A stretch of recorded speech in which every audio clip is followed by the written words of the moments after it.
Vectores.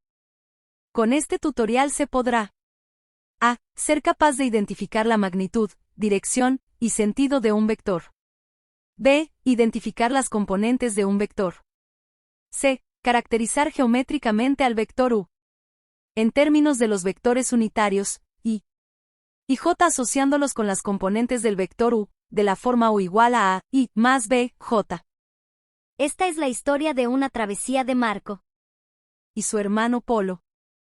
Ellos anhelan tomar una manzana de un árbol, pero tenía un pequeñísimo problema.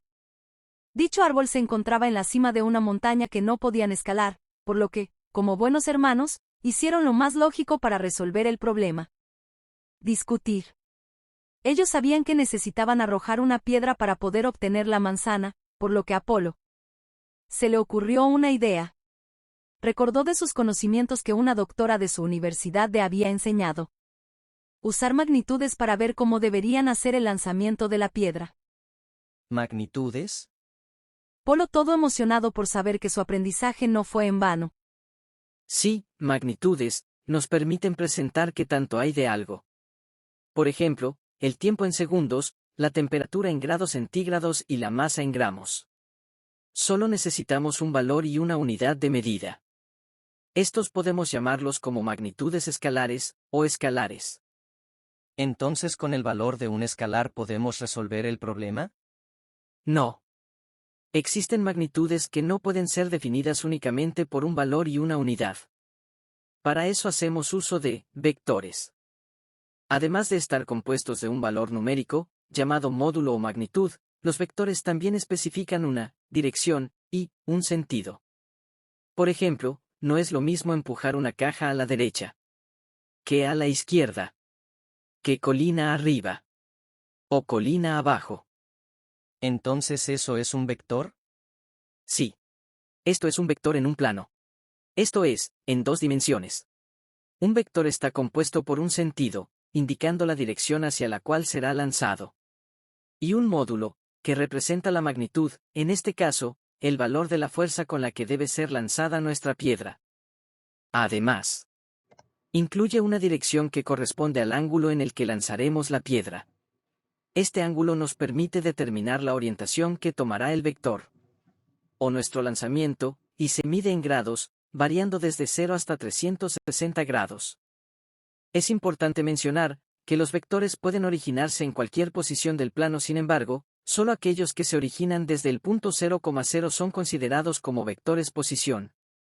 En nuestro caso, el lanzamiento se origina en el lugar que estamos parados Marco, siendo el punto inicial del recorrido de la piedra, mientras que el punto final será golpear la manzana. Con lo anterior Marco, ya debería quedarte claro cuáles son los elementos que componen a un vector. Ok, pero ¿cómo podemos visualizarlo geométricamente en el plano? Utilizaremos componentes que describen cómo se mueve o desplaza un vector a lo largo de un eje en el plano. Un vector está compuesto por sus componentes, tanto de forma vertical, denotada por B, como en la horizontal, denotada por A. La componente A representa la distancia horizontal entre los puntos F y D, mientras que B representa la distancia vertical entre los mismos puntos. Y algo importante que debemos observar es que, si la posición en el plano del punto final, respecto al inicial es a la derecha, la componente horizontal es positiva, y si el punto final se encuentra a la izquierda del punto inicial, la componente horizontal es negativa. La misma consideración hacemos cuando el punto final se encuentra arriba del punto inicial, su componente vertical positiva. Y si se encuentra abajo, es negativa. Esencialmente, un vector puede generarse en cualquier punto del plano, sin embargo, sus componentes son los que determinarán su magnitud, dirección y sentido. Por ejemplo, veamos estos vectores, uno es un vector posición mientras el segundo no. Ambos pueden considerarse como el mismo vector ya que sus componentes y por ende su magnitud son iguales, simplemente se originan en puntos iniciales diferentes. Eso lo entiendo, pero ¿cómo representamos las componentes vertical y horizontal? Muy fácil. Utilizaremos vectores unitarios para generarlos. Déjame explicarte. Los vectores unitarios y y j son vectores con una magnitud de 1, y están asociados a los ejes coordenados. Como se muestra en la figura. Estos vectores nos ayudan a determinar la dirección de cada componente. Es decir, I igual a 1,0 representa el desplazamiento horizontal.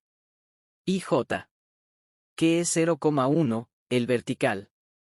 Parece que, en esos vectores unitarios, su punto inicial se ubica en el origen del plano. ¿Entonces son vectores posición? Exacto, los vectores unitarios también son vectores posición. Si multiplicamos el vector unitario y, por ejemplo, por el escalar 6, obtendríamos un vector con componente 6,0. Lo que significa que nos moveríamos hacia la derecha 6 unidades. ¿Y cómo puedo representar eso? Podemos representar un vector de la forma u igual a b, que es lo mismo que a i más b, j, siendo igual que u de x más u de y, o sea los componentes horizontal y vertical del vector. Por ejemplo, sabemos que el vector unitario y representa la componente horizontal, lo que implica que el vector resultante se dirige hacia la izquierda o la derecha.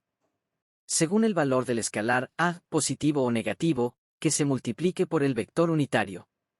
Este valor del escalar será la componente horizontal del vector resultante. En este caso el vector u.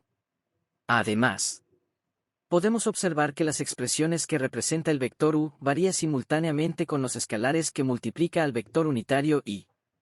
En resumen, la expresión del vector en términos de i y j nos permite visualizar una forma de representar el vector resultante u. De igual manera, este comportamiento se observa para el vector unitario j, el cual indica el movimiento vertical que tomará nuestro vector. Es decir, ir hacia arriba o hacia abajo. Los valores de los escalares determinarán este movimiento, por lo que es importante comprender su significado al generar nuestro vector. En pocas palabras, el vector u es el resultado de la suma geométrica de los vectores a, i y b, j, como te lo muestro a continuación. De manera general, observamos cómo las componentes horizontal y vertical del vector se modifican mediante valores escalares y los vectores unitarios. Estos cambios alteran la forma del vector, que puede variar dependiendo de los valores asignados, dando lugar a diferentes representaciones geométricas. Si utilizamos vectores, marco, podremos determinar la dirección y rapidez que debe tomar la piedra para ser lanzada. Con eso, podremos calcular cuánto se desplazó horizontal y verticalmente hasta alcanzar la manzana que podremos comer después.